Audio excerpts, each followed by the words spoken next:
cards and a wishing well. Prayed for a love to call his own, a love to break the spell.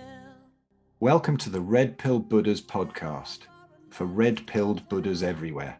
Revolutionary, free-thinking spiritual people who've woken up from the mainstream narrative on various levels, and I interview some of the most fascinating ones here. Please also visit thehumanunleashed.com for hundreds of hours of our video content on all areas of health, lifestyle, and much more, and the redpillrevolution.com for our 5-star reviewed book and subsequent publications in the Red Pill series as they come out.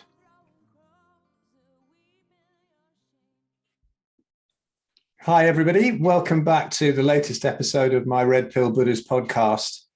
And I've got Tony Sayers on. I've been really looking forward to having a chat with Tony because we have had so much fun on certain threads that he's put up about veganism, and he doesn't muck about and he loves winding them up. And so do I, to be honest. But we both have been stuck in that, and I'm sure we're going to get into that. But it's been a load of fun. And the funny thing is, actually, at the moment, I mean, we were just saying what crazy times they are at the moment. And now we the two of us sort of post all these things about vegans all skinny and stuff. And here I am looking like a sucked maggot at the moment because, I've dropped so much weight, so much fat has just come off me in the past month or so, because there's some, I've been living the rock and roll lifestyle in the summer, living out at festivals, playing with the Daz band, tons of stress, horrendous time, big arthritis flare in one knee and no tolerance for it. I haven't had that for years. I thought, right, I'm the arthritis guru. I've got to sort this out, and so I hit it with everything, the dry fasting, the real strict PKD diet, lamb, beef only. Yeah, it's keeping it under control, but there's something else. And so many messages I'm getting of people who are real healthy, even, non-arm raped carnivores and whatever, people who have been working on the light side of this lunacy. And some kind of energetic thing is happening as well. People are being taken down. I love to get Tony's view on this because he's definitely up on that kind of stuff. And so we'll get into that later, I'm sure. But I mean, Tony here, he's written 5 books. He's an activist. He's a YouTuber. He's a healer. He'd go to his site. It'll all be in the show notes and check out what's happening. Check out his videos because they're great fun.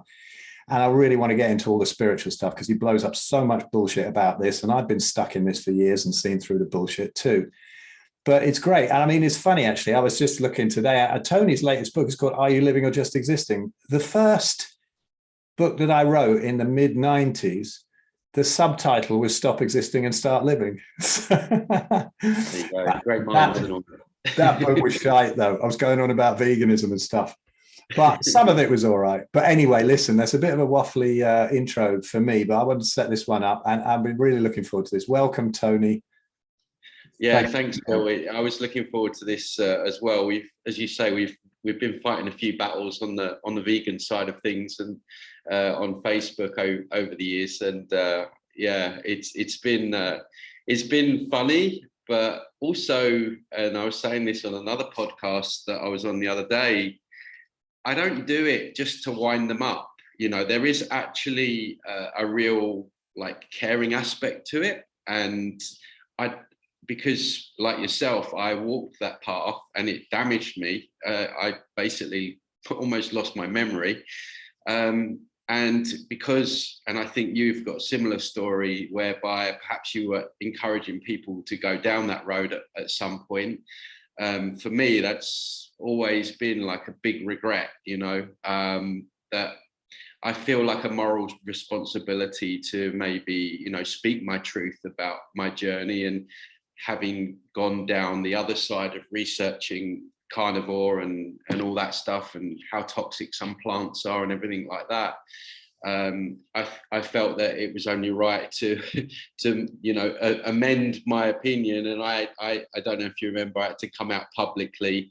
I don't even know if we were friends at that stage, but so I got massive heat from all the vegans and got called everything. But underlying everything is the care. It's a love for my fellow man or woman that have been caught up in that whole agenda, and now, you know, unknowingly maybe some of them are suffering, but certainly long term, as we know, it probably will lead to that. So I totally agree with that. I mean, I tell you, have you not noticed? I mean, vegans seem to think that when I argue and do that kind of thing and put up all the detail and links and whatever, they think that I'm talking to them. But actually, no, because every time there's some sort of long conversation like that, when I have time for it, because I tend to kind of avoid them these days, because I used to get right into them. But you often get people who are already damaged and they're going, that rings true. And then you get the private messages saying, can you help me? Can you help me? Have you had that? I bet you have. Yeah. And on the threads, people will try and gaslight you, saying, why do you keep going on about this? No one's listening. Just let people make their own choices. But you do. You get, for every 10 vegans you piss off, you'll get like 1 or 2 messages from people saying that they've been struggling, they've been thinking and feeling the same things. And you've just really give them confirmation. And actually, because it's a cult, told them it's okay. It's okay to leave the cult. It's a very much a cult mindset, veganism. And we see that time and time again with how people react, how people say, well, you were never vegan, like when you leave, like you should be upset about losing that label or something. And it's a cult, like many of the new age stuff that I call out as well. And then I think the only way that people actually leave cults is when they have a very direct experience, a negative direct experience that affects them personally, because all the calling out in the world and trying to show people that it's wrong, unless they're ready to hear the message, or something's happening in the background that's making them question, then they'll keep going, they'll keep putting their fingers on the oven, keep getting them burnt, until one day it gets too hot and they're like, do you know what? There's something wrong with this. So it's very much a cult-like mentality. And when I look back now, I'm like, why didn't I see it? Why didn't I, you've got Bill Gates and all that, like promoting this fake meat and everything. And it's like, they got me on the empathy side. I mean, I was having some health problems because I was on a Western diet back in the day. So I did go vegetarian, and I did, as many will also report, notice some improvements because I was cutting out a lot of the junk. But when I watched some of those documentaries, I think you're not really a human if you can watch those and not feel some kind of empathy for these animals. And now I don't advocate factory farming at all, like yourself. I'm all about grass-fed, and I buy organic and all that kind of stuff. So, but that's how they get people. This matrix is so clever. They'll hook into whatever they think is a weak point, and then they'll draw you in, and you're caught in some kind of strand of the web, which is what veganism is, which is what the New Age movement is. All these layers of the matrix that, if you haven't got your wits about you and you're not discerning enough, it can easily entrap you, and you think you're free again, but you're actually just in another strand of the web. So. Yeah, isn't it amazing how a lot of the people who've woken up to all the other crap still haven't quite got the veganism thing, and they can't seem to see logic in it. I mean, I had Vernon Coleman. You know Vernon Coleman, right? Yes. And he wanted to do a centre page spread of the light paper, because Darren Smith, he does the light paper, and I'm also in the Daz band with him. And so Vernon said, right, I'm going to do the vegetarian thing, and you get somebody to do the benefits of meat. Good luck with that. I was like, so of course, Daz said to me, do you want this? I said, yeah, absolutely. I'll go for it. 20, 1,400 words, 20 reasons why. Anyway, I mean, you and I know veganism better than anyone, right? And so we can answer all the questions before they get asked. Yes. I was very respectful about it, whatever. I'd already made a video about Vernon Coleman, You're Wrong About Meat, that he just flew off the handle and thought was an attack video before he'd even watched it, which it wasn't, because I think he's great. He's a great warrior in this. But he went bananas. And then he won't write for Light Paper anymore, won't talk to anyone anymore, said that Darren was, worse than the BBC and all of that sort of thing. He really, really got upset. And I would have thought, somebody would be able to see through those points, but no, it was extraordinary. And this is what I see time and again. However, it's been really interesting at these freedom festivals because, Ben from the Red Pill Revolution and whatever, the books that we do and all that stuff. And he's been running some meat stalls there. And it's amazing how many people walking past and you see them in all these flowy clothes and you think that's a vegan. They come up and go, oh, give me a burger, I've really figured this out now. So many are figuring it out. And that's lovely. But some of the ones up the top, they're just stuck on that thing and how they can't see it with the Gates thing and pushing all that shit through. And it's such a war on meat now. It's getting serious. I mean, our new book is The Red Pill Food Revolution. It goes into all of that. We've done a series on the war on meat with all sorts of people, Daniel Salatin, Anthony Chafee, all of us, and Ken Berry and whatever. But it's crazy, isn't it? The war, how can they not see it? How can they not see them faking the pandemics in animals and whatever with their pharmaceuticals? Yeah, absolutely. Yeah, the time that we're in at the moment is absolutely vital in terms of speaking up to protect our species-specific diet. And it kind of freaks me out a little bit how few people, especially in the alternative media, like you say, they're not being vocal enough about the issue of them trying to ban meat. I mean, that's literally what they want to do. They want us all eating bugs and their fake meat products, which are really nosediving. You look at the stocks and shares; it's quite funny, actually. Yeah, it's nice. Yeah, it's not going well for them. So yeah, absolutely. Right now is we all need to realize as a community that if our diet gets taken away, we're screwed. I mean, you can forget about like the financial crisis and the Blue Beam and all this other stuff that they want to do. If we ain't got no food, we're not going to get through this. And so I don't think that people always see the severity in the situation that we're in terms of our diet. And I get a lot of comments like, why do you keep going on about this? Why do you keep talking about this? Like, no one cares. I'm like, well, you will care when you can't feed your child and all you've got are like crickets, packet crickets, because that's where they want to take it. So the time is now to speak up about this and realize what's going on. But yeah, I mean, in terms of like other people just being stuck, like Vernon Coleman, I just remembered that's what I was like. I still to this day think that if I hadn't have got ill, I would have still been a vegan. And that's probably where he is. He hasn't maybe hit that end stage veganism that, as we know, takes different levels for different people. Some people can take years. That's why we hear stories of vegans being vegan for like 30 years. But for someone like me, I deteriorated really quickly because I was working out every day. And I thought, oh, I'm on the healthiest diet, all the rabbit food, all the salads, all the kale, which I hated most of it.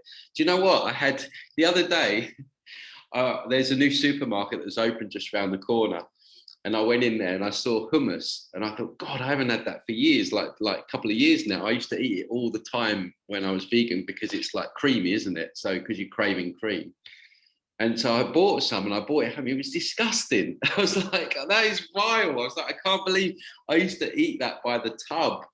And I struggled to get through it. But yeah, I mean, what's happening now, you were mentioning about more and more people in like the kind of alternative scenes are starting to turn back again towards meat. And I would put that down to, they've hit brick walls with how they're feeling. And maybe they're looking at people like yourself and other information and they're saying, well, hang on a minute, maybe this isn't as bad as what we're being told.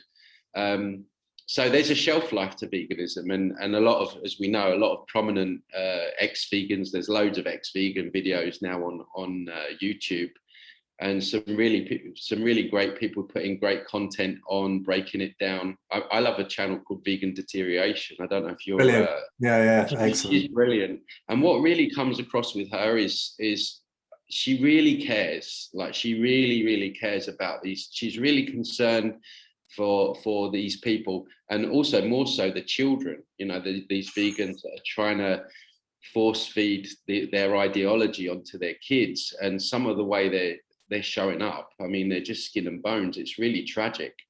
So I think we are seeing a slow death of veganism, and I think that's showing in things like the stocks and the shares falling in Beyond Meat, and people speaking up. But we just need more people to speak up, and hopefully we can end this insanity once and for all. But also still end the idea of factory farming and make better choices in terms of how the animals are treated until they give their lives for our sustenance. And so we're avoiding all the antibiotics and all the other crap that they put in our meat. And probably they're I won't say the magic word because we'll probably get this shadow ban or something, but they're probably looking to give the animals the snake oil and get that into our systems that way. So there's a lot going on. Yeah, I think they're already trying to do that in Australia. But yeah, absolutely. Yeah, this is what the vegans don't realize, that we want all those animals back on those croplands to really, you know, to bring back the soil to life. And it's all bollocks anyway. But I mean, listen, the reason I got pulled into it was because of the whole spiritual thing. For many years, I was involved in the TM movement, and I thought, yeah, this is all wonderful and everything. And I wanted to talk to you about this because I think this is my real favorite subject, is the bullshit in spirituality. Yeah. And I was involved in this for many, many years. And even now, there are so many in the spiritual world who've taken on, like, we won't mention too much about it, but all the bullshit of the last couple of years, and they're promoting all that New World Order agenda. And obviously, there are some gems in spirituality, but you have to dig for them. And most of it is bullshit, and then it all revolves around a plant-based thing. This is what got me into it. You know, you have to be all sattvic and holy, you know, and you'll never get enlightened if you eat tiny bit of meat or something. Lower your vibration. No, bollocks, isn't it? But anyway, you know, this stuff, and I still live near these people, and they're eating Southern Indian diets, and they're all dying, you know, and they're getting autoimmunity and cancer with their sort of marvelous anti-cancer diets and Ayurvedic medicines that cost a fortune and don't work and are full of cow shit and mercury, you know. And it's a real interesting thing when you see there's been a few real heroes, you know, and it was interesting because I got to be on Buddha at the Gas Pump, you know, one of the very famous spiritual shows in 2015. And I was very honored because he'd had all the big gurus on and whatever. And there was little me on there talking about an awakening experience that I'd had in 2006, when that was a genuine one. I lost all desire to be a seeker. And what a fucking relief that was. and then, you know, during this, he swallowed the whole thing, Rick Archer, and started pulling people's channel interviews down, even though we've been mates. He was a drummer. We've been emailing. We've been having a laugh. Oh, no. Now I'm a dangerous conspiracy theorist. And now he's got to pull down the interview. And right. And it was nothing to do with anything like that. This was 2015. So, you know, people have gone mad on this. And I think it's shown up a lot of the people who just haven't had genuine awakenings, because, for God's sake, even from the beginning of this, surely, I mean, my heart and all the other boys in the Red Pills thing and Human Unleashed at the time doing all the talks about it, back to the beginning of 2020, it was obviously bollocks. It was obviously some nasty agenda. So, you know, what woke you up to all of this, and what made you come into blowing up all the bollocks in spirituality? Because I love your videos when you do that and you get into sort of Teal Swan and stuff like that. It's just great. I love it because I'm cheering you on, man. These people are just, they drive me mad. This airy fairy rainbows, and it's not like that at all. Yeah. Well, again, with those, just like veganisms, I don't do it because I'm nasty. I don't do it because I want to rip people down. I do it because I work with, and I have worked with, thousands of people down the years that have got into New Age teachings, followed a guru, spent thousands of dollars, and they're worse off. They're absolutely worse off. They're feeling more drained. Things have not improved in their life. Many times it got worse. And they're like, Tony, like, you know, I was praying to Archangel Michael. I was keeping my vibration high. I was doing all this stuff, and I got nowhere. And I've seen how damaging it is, and I see how disingenuous these people are. Not all of them. I'm not saying that they all are, but many of the people that I review, I often get many emails to request certain people, and then I have to look at them, and that's painful in and of itself, just sitting through one of their videos. And they've all got, you know, these manifestation courses and all this stuff. And, you know, don't get me wrong, we've all got to earn a living, and I'm in the process of making a course, but it's got to be based in truth. It's got to be based in somehow developing some kind of sovereignty or something. And it's not. It's all promotion of spiritual bypassing. Just ignore the negative, because if you focus on the negative, you're going to draw more of it in. Well, it doesn't work like that. What you resist, you persist. You know, never get angry. Don't ever get angry about anything. God forbid. I mean, again, you know, anger can drive us to taking action and making great change in the world. Dwelling in anger, obviously, that's not so good. The whole idea that you can make up truth as you go along, depending on how you feel, you know, truth's subjective. There's no, you know, if you want the sky to be red, it can be red if you want. That's your truth, right? So you've got these people going around making up things as they go along based on how they feel. This whole, as you mentioned before at the start, this whole toxic positivity, this spiritual bypassing, you know, everything's got to feel good all the time, even if it's not. Because if you don't feel good, you're somehow dropping in your frequency to the 3D level, and you're not going to ascend to the new earth over the rainbow bridge where you can drink rainbow juice and, you know, all that kind of stuff, right? These people are they're stuck in some kind of spell, which is what I refer to as the false awakening. So what we saw with you know, the disease over the last few years, it woke a lot of people up. You know, a lot of people that I've spoke to, what woke you up is the last couple of years. But what happened is they've layered this matrix, and it kind of happened to me, but not to the extent as of it happens to a lot of people. But you wake up, you realize everything's a lie, and then they drop this great nugget of truth on your lap that your energy never dies, and you never die. And of course, that's amazing to know. That's really empowering to know, because that's a game changer, because all of a sudden you look at death in a completely different light. But then what they do with that truth is they shroud it with all this bullshit. So all these new age teachings that are based in Luciferianism. If you look at the history of the new age with Helena Blavatsky, she was a Luciferian. And so there's all these, it's shrouded with bullshit, which lead people off into all these different cul-de-sacs and lead them away from what I refer to as the real spirituality, which is self-sovereignty. And so we've got all these people going over here, you know, into all these other savior programs, you know, looking to their guides, looking to angels, aliens, the gurus, all going in all these directions. And of course, they're not moving forward. They're not progressing. They're not progressing on their own sovereign path, which is, in my opinion, all about self-responsibility. It's about courage. It's about speaking up, speaking your truth. It's about not ignoring the negative, actually going through the negative into a positive and transmuting that negative, certainly not bypassing it with love and light language.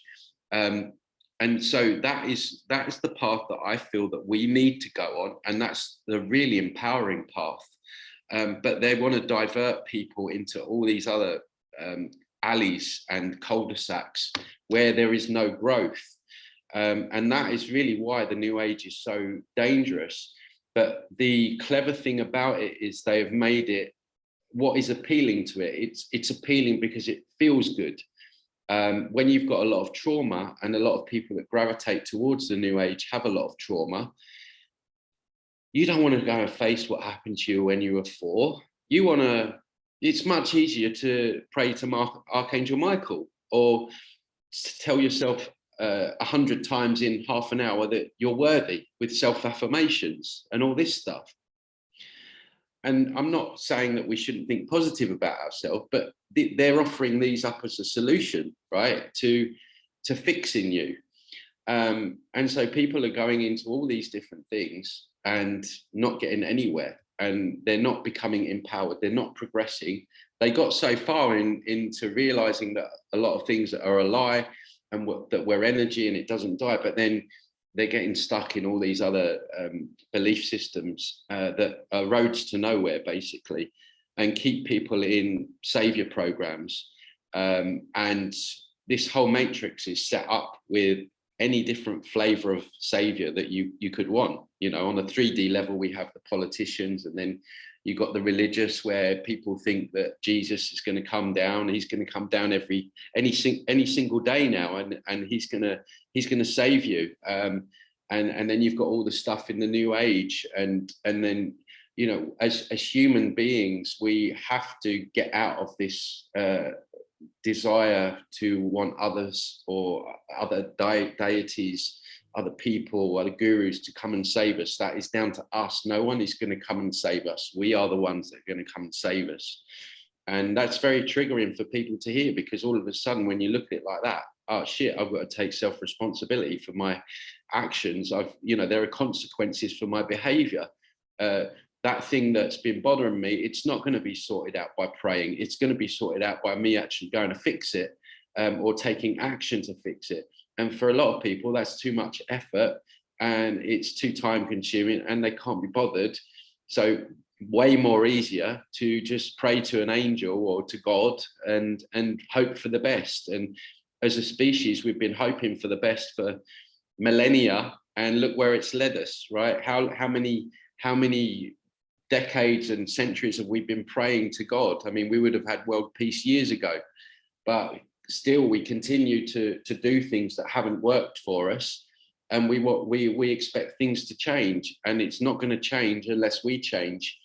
And that's a hard pill for people to swallow. But in terms of how I got into it, I mean, I was blinded by the false white light at some level, not too much, but I was into Reiki all the years back, and I got involved with a channeler, and but it was through those experiences, because when I was working with the channeler, I realized that I wasn't feeling any better, and other people that also following her was not feeling any better.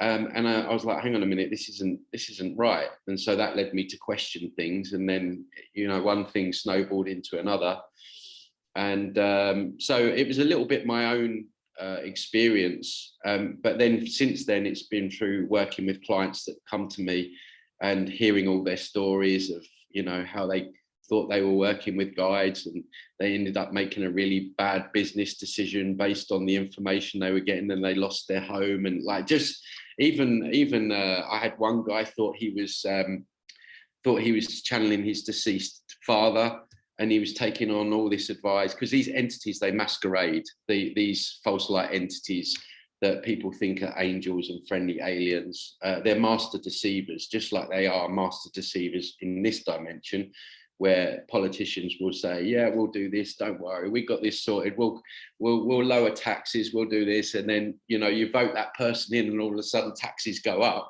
right? It's the same expression that's coming through the fourth dimension. So these entities there will masquerade as light beings and trick and fool people, give people bad advice, and to the point where I don't actually recommend that people work with channeled information at all at this stage, hearing all the stories that I've heard down the years. So a little bit my own experience, but mainly hearing other people, and then just really, you know, working out how they work, and you know, I've listened to what other people have said. There's a really interesting guy called Jerry Marzinski, who worked in going a little bit off on a diversion here. He worked in a schizophrenia center, and he said that these people, these are just entity attachments, and they were all getting the same information. They would all hide at the time that it was the time for the drugs to be given out, and the way they acted is really good, really interesting to look at some of his work. So yeah, we're dealing with a distorted form of consciousness, or many different distorted forms of consciousnesses that are trying to trick us and manipulate us into believing certain things, and leading us into these cul-de-sacs. So again, people are giving a lot of their power away to these entities. Yeah, definitely. It was waking up from that for me, because I was never really into any sort of cult that was into sort of entities and angels and that kind of thing. I mean, the TM thing is a sort of like a middle class English sort of public schoolboy type of thing. It's kind of pretty easy and pretty tame, but really quite evil underneath in many ways. Although I don't think Maharishi was probably particularly that bad. I mean, even the people who are not swallowing, who are swallowing all the crap now, can't remember, or even the ones that have quoted it, like Rick Archer, that the next world war will be with the pharma companies, and they still haven't seen it. Don't you think we're perhaps in it now, chaps? No? Okay, yeah. All right.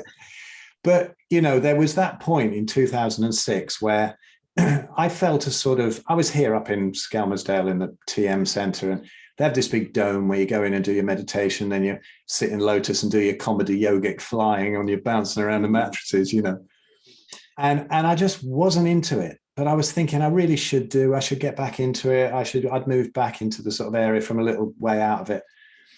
And I just had this sort of almost religious guilt of not going in, and you get this guilt. And one day I just thought, you know what, fuck it. And I was kind of just doing all sorts of unhealthy things at the time. I was sitting in the back garden with a roll up and I was smoking it. And I thought, I'm not having anything more to do with it. I've had enough. And in that moment, the whole lot collapsed. Everything that I'd wanted for about 30 years was there. And it was I just had to sit down on the wall. And it was so obvious and so simple that I'd been chasing, like all these other guys, like a bliss bunny, You get into this, you're chasing the meditation and I had this wonderful experience. It's fuck all to do with the experiences. It's to do with that canvas that the experiences are painted on. Yes. And then you've got that complete awareness of that unity. But although it spaced me out, made me almost insufferable for a couple of years, particularly with my missus, when she'd sit and meditate, I go, you don't need to do that. It's one moment of surrender. I don't know how she put up with me. She was brilliant. But, she wasn't even into TM. It was something else, But it also shows you that some people get caught in that, and then they can still get caught in that and do nothing. It's not about that. It's not about the whole unity of everything. It's about the unity and the individual at once. And as you say, you need to get up. You need to speak your truth. You need to be, we mustn't go with our desires. Yeah. Of course we need to go with our desires, because our desire is to get up and tell people not to be a fucking vegan because they're going to kill themselves, right? So you get up with it. Oh, no, let's all meditate. It's all right. Everyone should eat what they want. Yeah. And so, this thing of in those other type of cults, which are not involved particularly, or I mean, they kind of are, because you notice in the TM thing, people can never say a sentence without beginning with Maharishi says, not them. I mean, as they say, any good healer is not a healer. It's somebody who teaches somebody to heal themselves, right? Yeah. But within those type of things, they're all chasing the bliss. And then if they don't quite get it, or the buzz has gone down like an addiction, you need this extra tweak to your mantra. That'll be 350 quid. Now you need the city course. That's residential. That's going to be 5,000 quid. Then you need this Ayurvedic medicine. Then you need that. Then this advanced technique. And then this, have you seen this going on as well? And these poor people get caught up in it their whole lives. And my second half of the question to that is, what do you think about the theory that a lot of these buggers were placed here by the CIA or something, and they just sort of set off these cults and then sit back and watch? Yeah, I definitely think there are certain people within the New Age cult right now. I've worked out that there's a core of them. And if you want to know names, you just go to my channel and see the ones that I've reviewed. They're really some of the main people. And when I watch them, it's more than just what they say. It's the feel that you get from them. There's something not there. Like they'll say on videos, "Oh, I love you," and I love my spiritual family, but I don't feel it. Right? It's just like vacant. because I think they're kind of vacant, and they have this like kind of like false white light haze where the lights are on but no one's quite home. So for sure, I think that this this agenda, a big part of that, to stop people from taking action, the very things that you mentioned just there, stop people from speaking up, get them to just sit under a tree and sing Kumbaya. You always have to ask who benefits. So who benefits from us avoiding the negative? Well, a controlling force would benefit from that. Who benefits from us never get angry? They benefit from that. If we don't get angry about anything, then we're passive. Who benefits from us just being positive all the time and keeping our they benefit, because it's not all positive. And I'm not saying, like I say, we've got to dwell in there all the time. That's unhealthy, but we have to see things as they are. And like you say, act accordingly. Who benefits from subjective truths? They benefit, because there is objective truths and we can know the truth. We can know the truth on things, but it doesn't change from person to person. But if you can sell the idea that truth can change from person to person, everyone's running around like headless chicken, think they've got the truth and they've got the truth. And so it causes confusion. So who benefits? A system that wants to control. So when you really study the fundamental teachings of the New Age, and you mentioned there about like the cult, what many of these prominent New Agers will do, I've done work on like Muji and other prominent ones, there's this whole like demonization of the mind, demonization of the ego. So if anyone, and I've spoke to many people down the years who have been involved with these people, and they've said to me, Tony, when I ask questions, I just got told that I'm in the mind, or I just got told that it's my ego talking. So what they're trying to do is they're trying to cut off our ability to discern, because it's, in my opinion, it's mind, heart, and gut, right? And that's how you properly discern.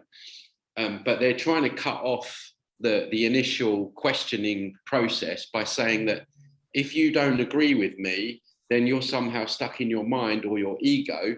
And of course, because of the brainwashing, the person's like, oh my God, I must be stuck in I can't. And this is why when you meet these people, I remember I met one when I was back in the UK, in Brighton, which is the New Age capital of the UK. You'll know this. Horrible place in that respect. And I went to this function, and there was a couple of like love and lighters there, New Agers, and they were in their white robes, and I was like, oh my God. And I was talking to this guy, and he was just like zoned out. I mean, he was high, but he was high on false light. And the other thing as well, the important point about it is the New Age movement feminizes men. Definitely think there's a feminization of men, along with the vegan agenda, which also feminizes men, because everyone's eating estrogen and all that stuff. But you often find that when you meet men within those communities, it's like they're like feathers. You know, you could just poke them and they'd be like, and it's very feminine and very passive, and it's a distortion of masculine energy. So I think it's very, like everything they do, they have multiple reasons for doing it. And I think that's also another big reason, because all these spiritual men, you know, they're sitting there on a hill meditating, doing moon rituals and whatever people, cacao ceremonies. I mean, God, here in Playa, there's a cacao ceremony every single day if I wanted. They've infiltrated my city here. They've all come over from Tulum because it's too expensive there. So all the New Agers are starting to gravitate here. It's like my worst nightmare coming true. But, so you've got all the men running around doing all these things. And of course, it's keeping them passive. It's feminizing them as if they weren't already feminized. And who does that benefit? It benefits a system that wants to control again. So the New Age movement is genius. Like from an opponent's point of view, I have to take my hat off and say you know, it's genius how they've done it. It really is. They've tied into every single weakness that we have with that whole program, and used it against us, because they know that we will look for saviors. They know that we're unhealed and we just want to feel good. They know all this about us, so they've designed this this whole movement around those things, and that's why it's so popular. And I've had people feel, I'm not even joking, people have broke down and cried when I've said, look, you can't be, Archangel Michael's not going to save you, like literally. And it's like, well, who's going to help me then?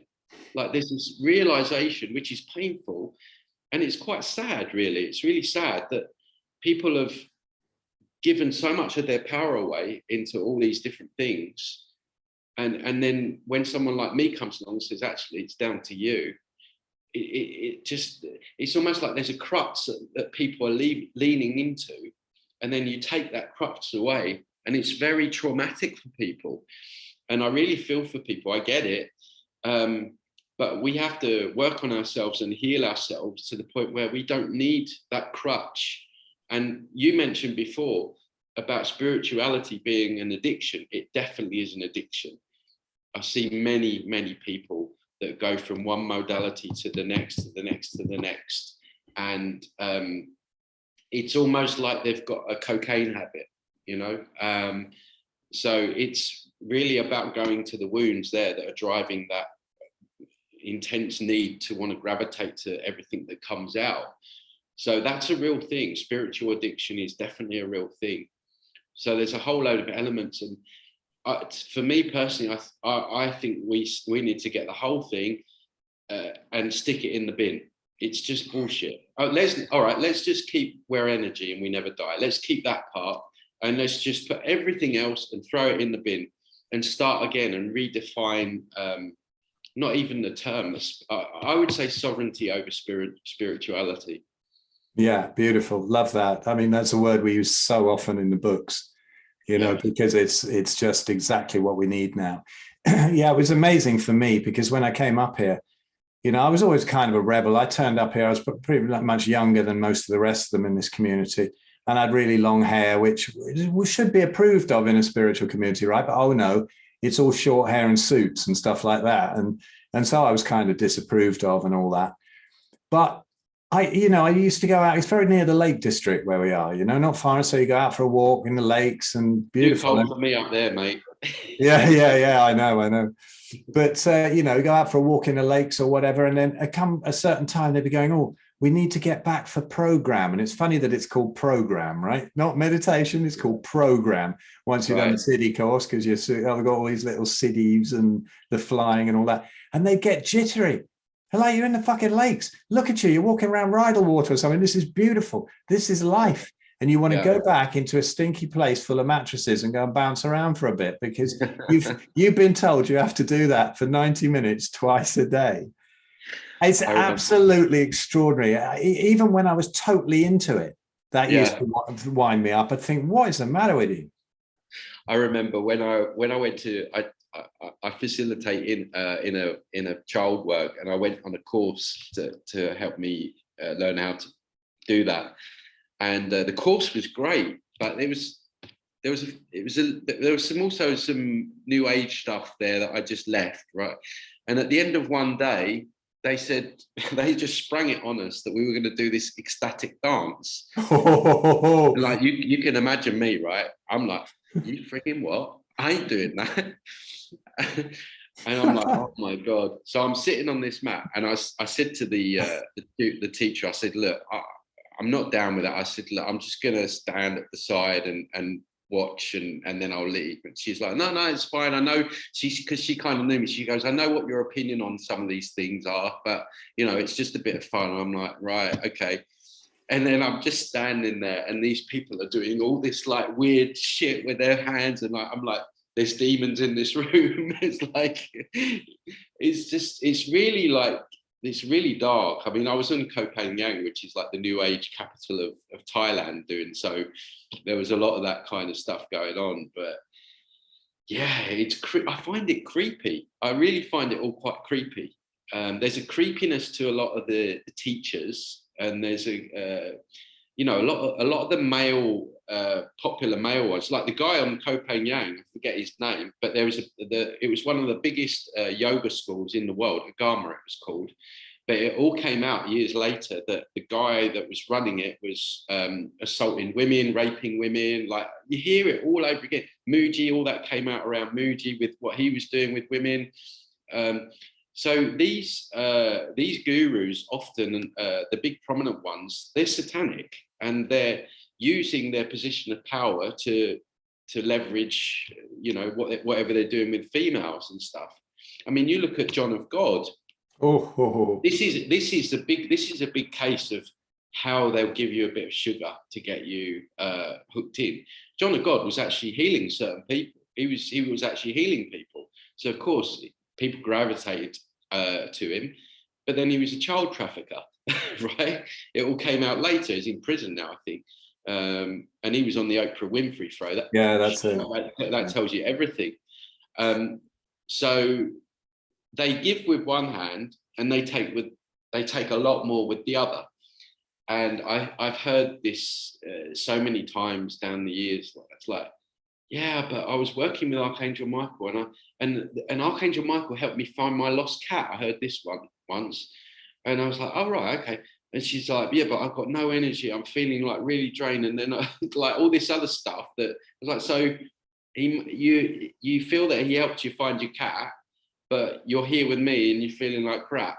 She's like, yeah. I'm like, well, that's because if he just made you feel like crap, then you're not going to keep working with him. But so he's got to give you something. And this is how they work. It's like sugar. Like, I call it dumping the punch bowl. There'll be a dump in the punch bowl. So the punch bowl tastes nice until you and then they take a big dump in it, and then obviously it's awful, right? So it's a very subtle scam, and a lot of the teachings are so very subtle that you blink and you miss them. And they seem so innocent on the surface. Yeah, like, just keep the vibration high. Yeah, what's so bad about that? Well, actually, let's dig a bit deeper into that. Never get angry. Yeah, well, it's common knowledge that we should be angry, right? But hang on a minute, do we really understand anger? Why would anger exist if it wasn't beneficial for us somehow? And so when you like look under the surface, you hang on a minute. This is a deception here, and they're so clever and so smart. And so subtle that many people are falling for them, and they're ending up in this second layer of the matrix. And so what we really need to do is we have to, what I call have an awakening from the awakening, and that is all about moving towards sovereignty, in my opinion. Yeah, and I have a friend called Chris Art. He's been on the podcast Carnivore, and came up in the whole Muktananda cult, and with his parents and whatever. And he came up with a great one, and we were on a phone call one day, and he said, I think about some of these gurus and whether they're actually enlightened. He said, I think it's more likely to be malnutrition. I thought that's spot on. They're so spaced out. They've got so much brain fog that people think that they, these answers where they can't even quite form them. Oh, he's on another level now. Look at him, he's amazing, absolutely amazing. So they just sit there doing these satsangs where they just sit there sort of with brain fog and farting and stuff. Oh, hilarious. But don't remind me of the brain fog. God, that took me years to get over that. Yeah. God. I know. Yeah. So I remember walking into rooms. I mean, when I really got sick in 2010, and then I tried the whole fasting and veganism thing.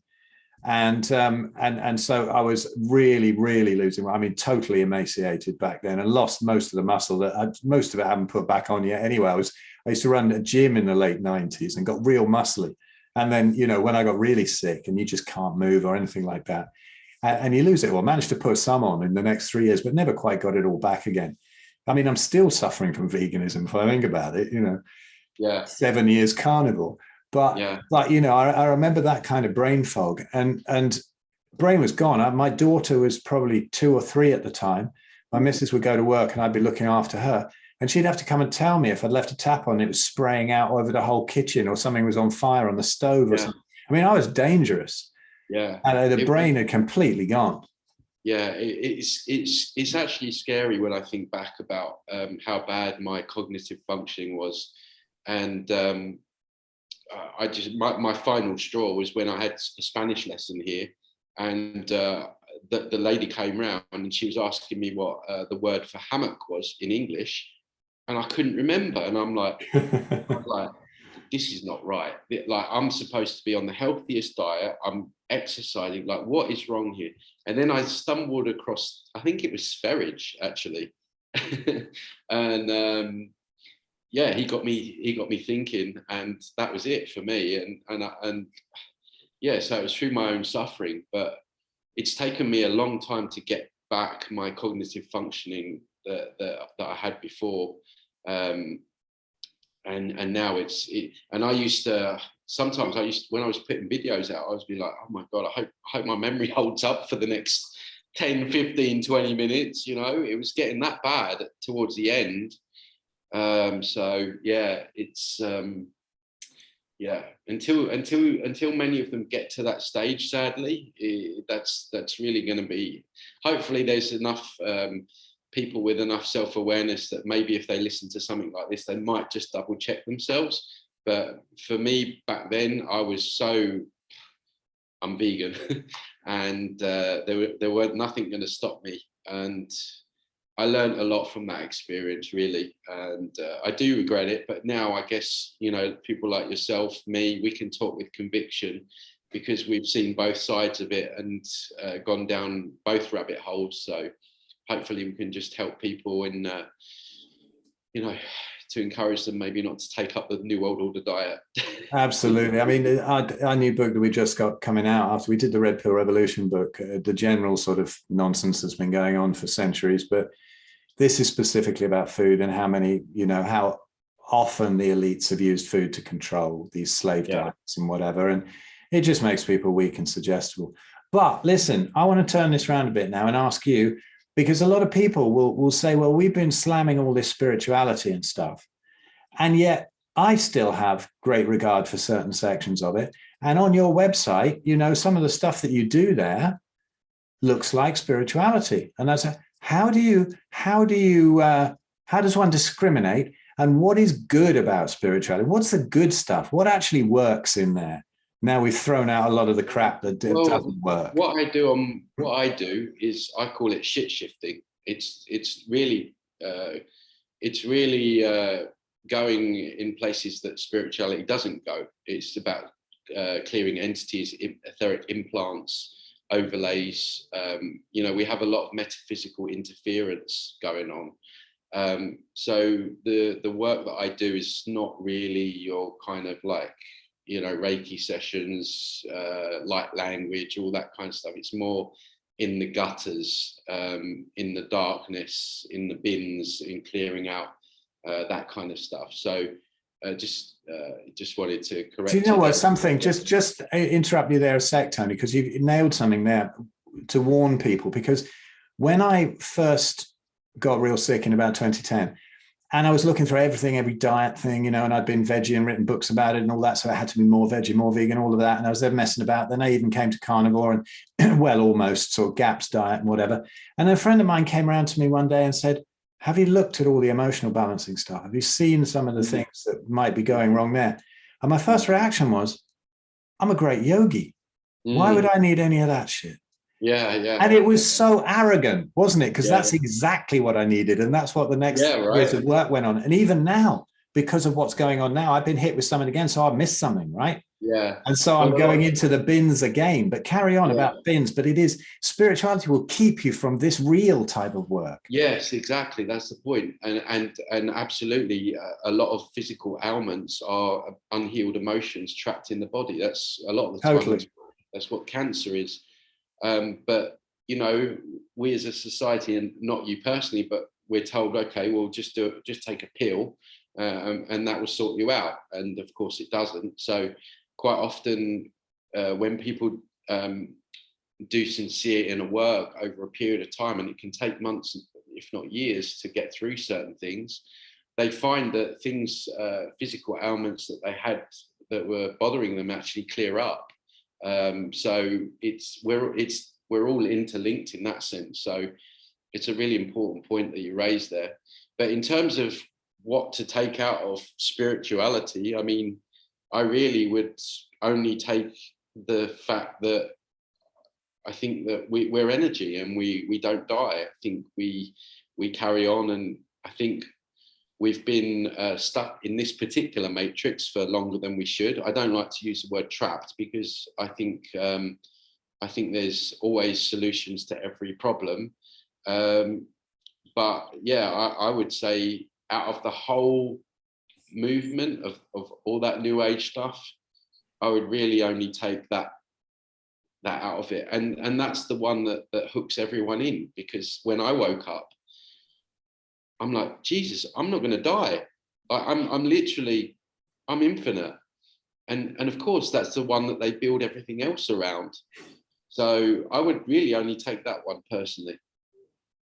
Cool. So talk about some of the work that you do, because I tell you what, I am totally open to anything. I always have been, really, but particularly even more in the last couple of years. Now, yeah, this is something I've never heard of, because everybody has this wonderful chakra system, right? Oh, isn't it you great? Want to go down there, do you? Yeah, I do. I absolutely do. You want to go full. Okay. Yeah. I want to know about this, because I mean, I have honestly, I don't know where I've been, but I have not heard about chakra removal before. And this is, I'm open, man. You never know where they're getting into with these levels, but tell me a little bit about this. This is fascinating. Well, they say there's only one mistake on the path of truth, and that's not going the whole way. So, so basically chakra removal. I tell you my personal story of how I came into it. This isn't something that just came to me one day. Must be 8 or 9 years ago now, I put a video out that went viral. I was basically, calling out military and saying, why are we calling them heroes? They're in these countries that they've got no right to be in, yada, yada, yada, the kind of train. Anyway, I went to bed that night. I was living in Cambodia, and I woke up the next morning. I had like 25 death threats in my Facebook Messenger. And this video had like 40,000 hits. And it got into military circles, right? So you can imagine I had all these angry soldiers, ex-soldiers wanting to kill me. And that didn't bother me in and of itself, because I know a lot of these people are full of hot air, and I was in the middle of Cambodia and yada, yada, all that kind of stuff. But something weird happened from that point, because from that point, I was walking around in what I could only describe as like an energetic soup, like mud, right? I had like severe anxiety, even going down the shop to buy milk. I was like, actually I was vegan then, so probably I wasn't buying milk, or vegetarian. Or just to go down the shop, I was getting really unusual amount of anxiety. I just felt heavy, and I just didn't feel right. And this went on for months, and I was trying all these different things, different detoxes and what have you. And then it just came to a head. I was so like pissed off with it, and I just put a post out on my Facebook. I was like, has anyone got any ideas, like, because I'm really feeling bad. And this was when I has just started being vegan, so it wasn't, I hadn't hit end stage at this point, so it wasn't anything to do with that. But so basically someone contacted me and said, look, I'm doing this work right now, this energy work, and part of it is removing the chakras. And bearing in mind, I'd been into Reiki and all of that. I'm like, what?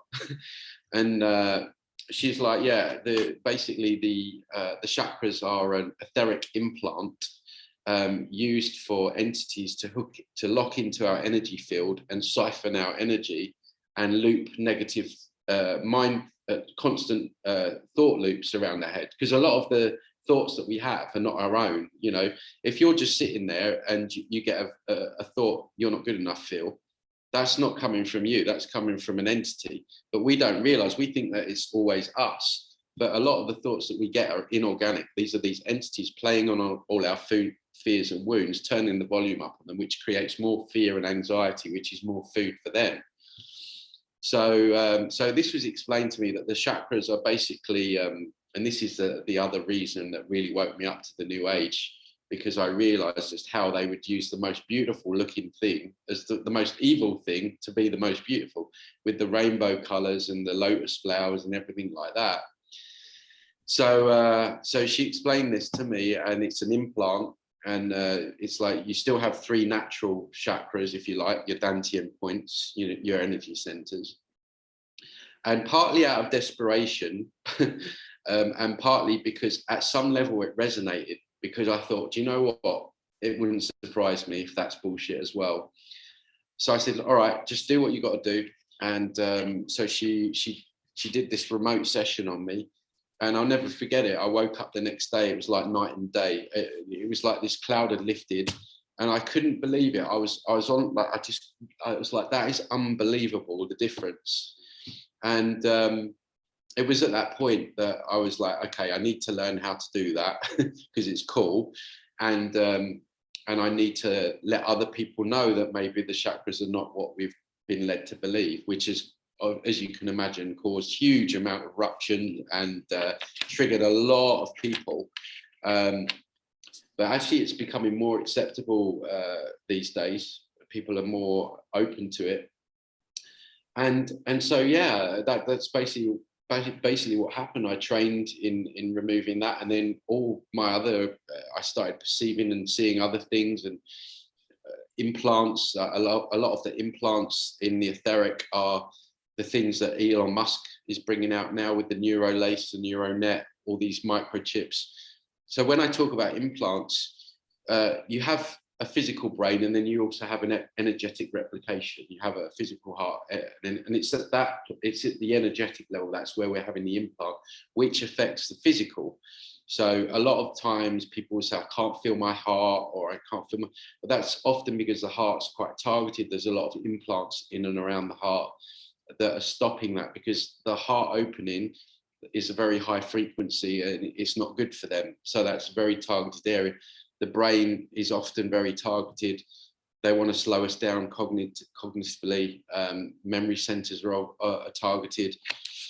So yeah, it went from there, and then moved into like implants, and then discovering more about entities, how they work, how they attach, where they attach, how we open ourselves up to them through drugs, alcohol, psychedelics. Psychedelics is a movement, is another rabbit hole, maybe for another show. You know what? I think I still have huge scars from that. I was doing heroic doses of mushrooms every day for about 3 months in 1979. Yeah. And it took me 30 years to even stabilize it, I think. For 3 years, I was psychotic. Yeah. And I think I still have stuff to unwind from that. But probably, yeah. Yes. So when you take something like DMT or ayahuasca, it fragments your consciousness, which makes it very easy for entities to come in and attach. And this is why over the years I've worked with clients where on the Friday they were feeling great. They took ayahuasca on the Saturday or DMT, and then by Monday they're getting suicidal thoughts. So, the whole plant medicine, psychedelic movement, it's all great. It's more bullshit, in my opinion. And even though people think that they're having these great insights, all you're really doing when you take those is you're seeing into the astral realm, the 4th dimension, which is just a layer of this matrix. We go way beyond the 4th dimension. So when people are coming from their trips saying, oh, this and that, all they're doing is they're seeing a little bit of what's going on in the astral. They're not seeing the full gravity of what humans are capable of, and where all our other experience outside of this matrix. So you're getting like a tiny bit of truth, which isn't anchored in what and who we really are. So yeah, it's I started just clearing entities and implants, and it's just gone from there. And then I was working out that a lot of the technology that's coming out now is already there in 4D in terms of hybrid technology and algorithms and things like that. And people say, oh, we're screwed then, all these entities and what they do. And I always turn it around and say, well, why are they doing all this? Why do they need to do all of this? It's because we're incredibly powerful beings. And that is the cosmic joke. We go around thinking that we're not worthy, we're not good enough, we have no power. They know what and who we are. And we have to remember, we have to start remembering. And they do all of this etherically, physically, because they know, left unchecked to our own devices, we're incredible beings. You know, we have telepathy skills, psychic abilities, probably teleportation, who knows what our abilities to heal each other are, and all this stuff. It's just they need to cap us and they need to keep us down, and that's what all this is about. So you can look at it two ways. You can look at it, oh my God, all these entities, implants, things like that. Yeah, but why? Look at the reason why. And I've been saying for a few weeks now, it's really time for us all to stop playing small and start to remember who and what we truly are, which is, I believe, incredible beings that have been beaten down and we've forgotten. And I think part of what we're going through now is also a remembrance. And they're terrified of it. I mean, look at what they're doing. I mean, all the censorship alone should tell you how terrified they are of us. I mean, it's ridiculous. So any like force that needs to do that, control, like, it's very narcissistic, it's very weak. And that's what we're dealing with. We're dealing with something that's actually very weak. If you look at the whole Wizard of Oz, the man behind the curtain was just an old man. And this is what they're like. They're not all powerful, all conquering. That these powerful beings that we think they are, they're actually not. The only power that they have is the power that we give them.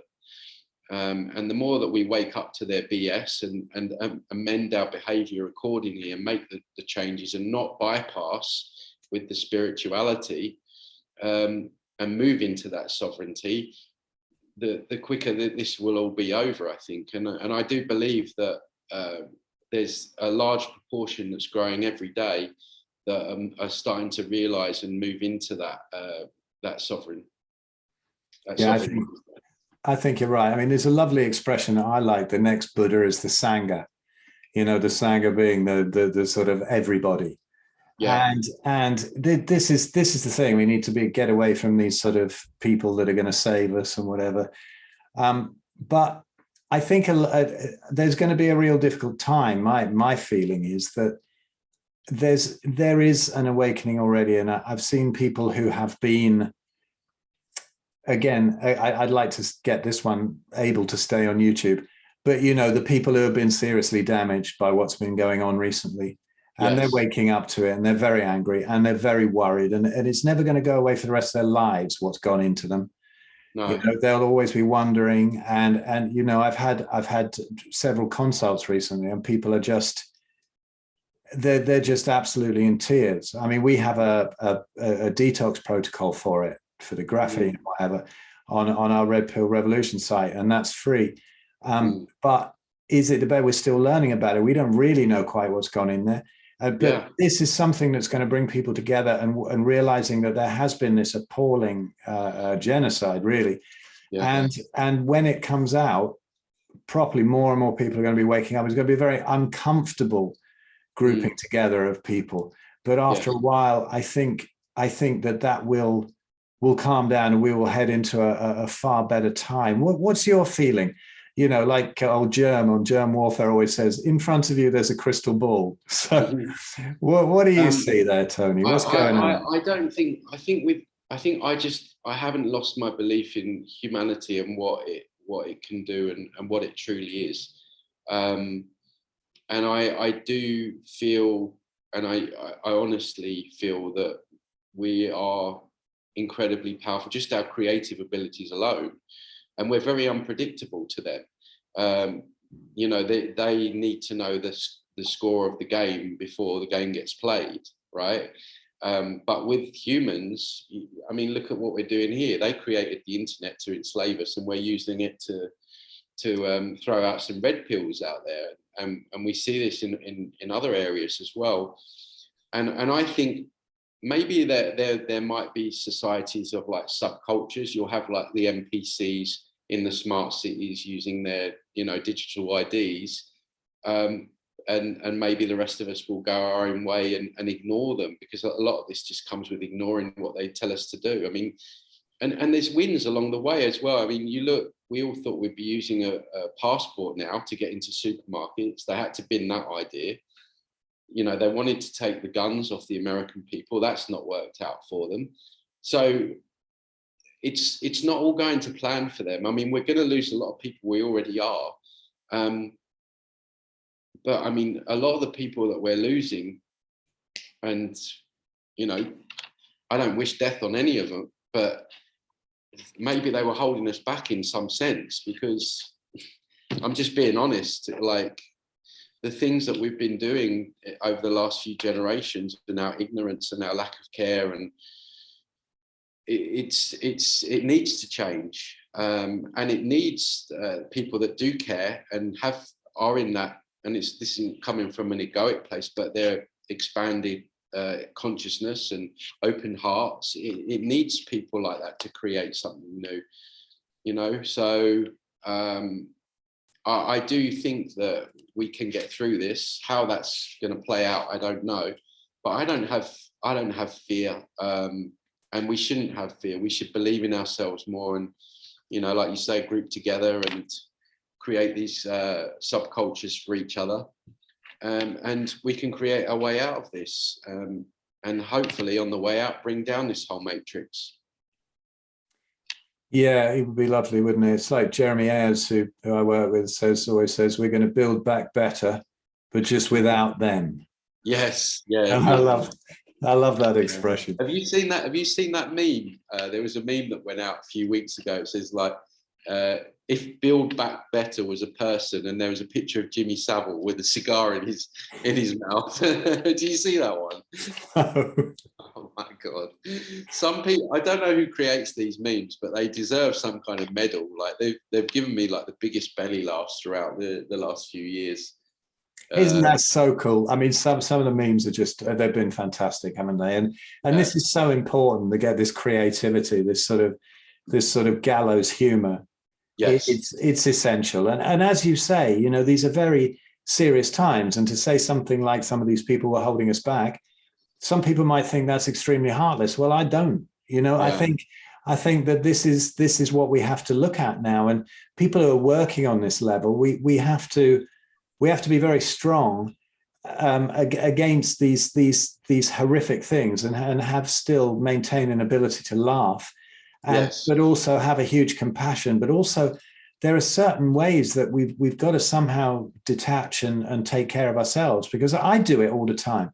I get too far into it. I did it in 2020 and got sick for a bit as well. I got involved in some horrific case with a rheumatologist who was trying to force the child to take these awful drugs. Yeah. And the mother wanted to go the right route, and then all the police and social services got involved trying to take this child away to poison them, you know. Mm-hmm. And then I put a video up on my channel called Criminal Rheumatologist Destroys Family, and I got so many replies from mothers who had their kids destroyed in this way, you know, and not allowed to go the natural route. And, you know, the evil within, I hadn't seen it, and it was too much for me at some point, you know, energetically. And I got sick, and sometimes I have to kind of pull back, and I'm just not up to it, because I deal with so many sort of sick people in consults as well. I'm sure you do too. And you hear some appalling things, and sometimes you have to have compassion, but to put up some kind of a wall. I mean, I'm kind of out of action at the moment, you know, trying to get all this sorted and everything, hitting it with everything. You know, got to do all the grounding, all the light, all the full-on carnivore diet, the fasting, the chilling out and going inwards and looking for things, because it's fascinating. Each time you get a wave of this, I can go into the emotional things. So that I used to have like 30 joints that would blow up. Yeah. And now if anything happens, if I push myself that far, I've got one. And I'm still trying to work out this damn puzzle, you know? And like, what is it? What is it? And I have to go so deep into it. And I'm going to have to talk to you about some entity shit sometime. You're going to have to for sure. Have a peer into me. If you had a few years on the psychedelics, you'll definitely have a few critters around you. That's for sure. Yeah, I really wouldn't be surprised, because I mean, it was ridiculous. We went to a caravan in Borth in Wales, and we just took mushrooms every day, and it was like 900. man. I mean, these were serious doses. You had to lie there and wait for the strychnine to wear off so you stopped shaking. Right. You know? Yeah, And it was like pretty much every day for about 2 or 3 months. Right. And then I just came back, and I haven't tripped since. Yeah. But there was 2 years of constant flashbacks and lunacy until that kind of died down. It wasn't helped with also the fact that I'd come off a nice meat and 2 veg diet and had gone on to macrobiotic shite. So that probably helped. Something interesting. Sorry to interrupt. What's that? No, go ahead. But often when I speak to people that have taken ayahuasca, the ayahuasca tells them to go vegan. Interesting. Yes. Yeah. So and I probably there's an entity that's masquerading as like Mother Ayahuasca or something. So I found that was quite an interesting point. So there was a funny thing. I have a great friend, and she's she I won't name her because she's ever so shy, but she does a lot of work, and she's kind of, you know, made a lot of money in sort of health things, has a load of beautiful villas all around the south of France and whatever. And she's like, she went to an ayahuasca ceremony, and she was saying to me, look, she's carnivore, and she was saying, look, I don't want to do this. You got to be all vegan and stuff before you do this ceremony. And she said, look, fuck that. I'm just going to do full carnivore, and then I'll just do whatever, you know. She's just taking meat in, eating it, whatever.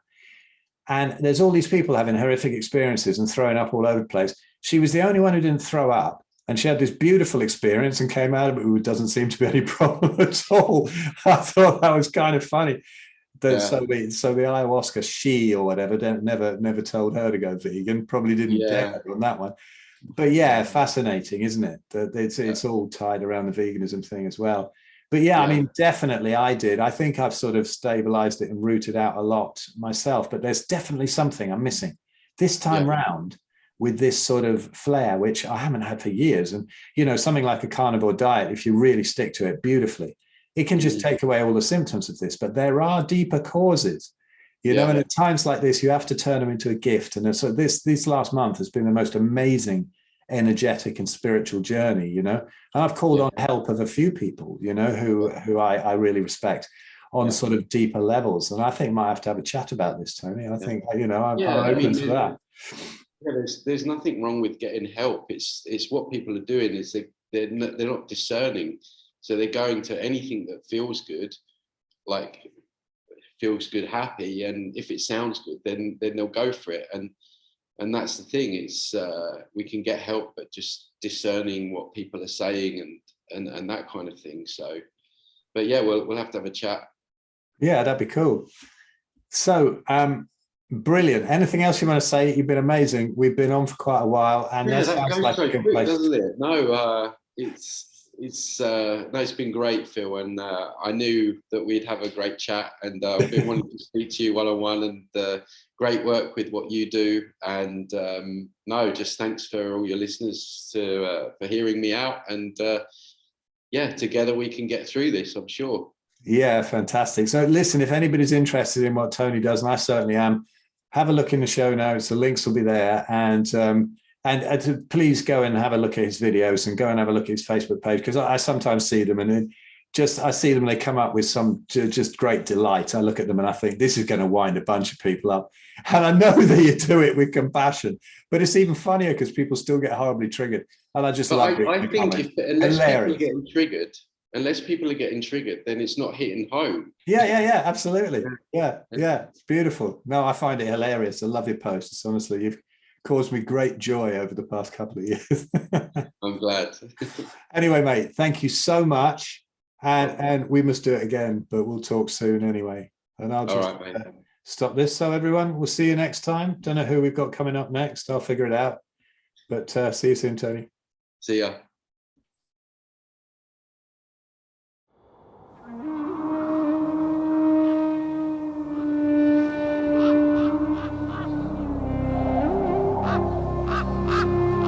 Son of a lighthouse keeper, through corns and a wishing well, prayed for a love to call.